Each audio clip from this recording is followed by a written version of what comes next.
Уштенно тензично попладне во град Скопје, овој пат во салата на Советот течеа препукувања откако советниците не изгласаа да се одржи вонредната седница во која тема на дискусија требаше да бидат дивоградбите во општина Чаир. Состојбата кулминираше кога градоначалничката Арсовска излезе на говорница да презентира документи кои вели дека се фалсификати и доказ за незаконското легализирање на дивоградби во Чаир, пошто започна и кавгата со советниците од ВМРО ДПМН и Вреди. Набргу седницата мораше да биде прекината, па не се разговараше ниту за дивоградбите во Сарај. Абе со жив штит ќе ги бранат криминалци, ќе отидат ќе легнат пред општина Чаир за да го бранат.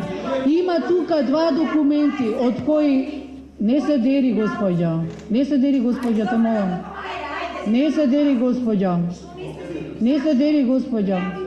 Господја, те молам, не се дери. Во документот што го има издадено Висарганију има два фалсификати кои што се направени на документи на град Скопје. Прават театар и циркус од работата во градот Скопје. Добро, ајде 4 години.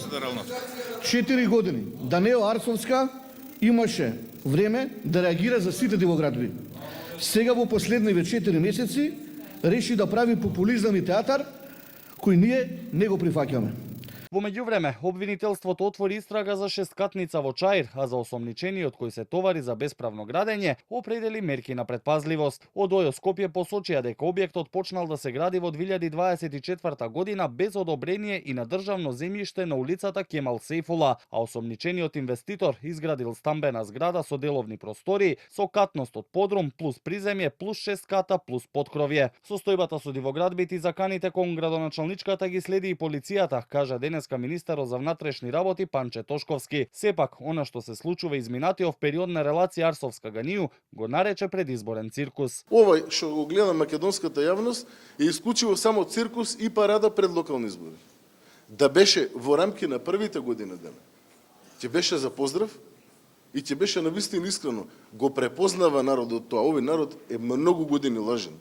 И препознава кога нешто е искрено и препознава кога нешто е заради така циркуски доем. Од МВР пак посочија дека извршен разговор со возачот на Мерцедесот кој се заканувал на Арсовска во неделата на Словенечка, каде таа, како што кажа, фатила диво приклучување на атмосферската канализација. Станува збор за 39 годишник кој негирал дека се заканувал, а за кој Арсовска вели дека приведено е друго лице, а не вистинскиот заканувач.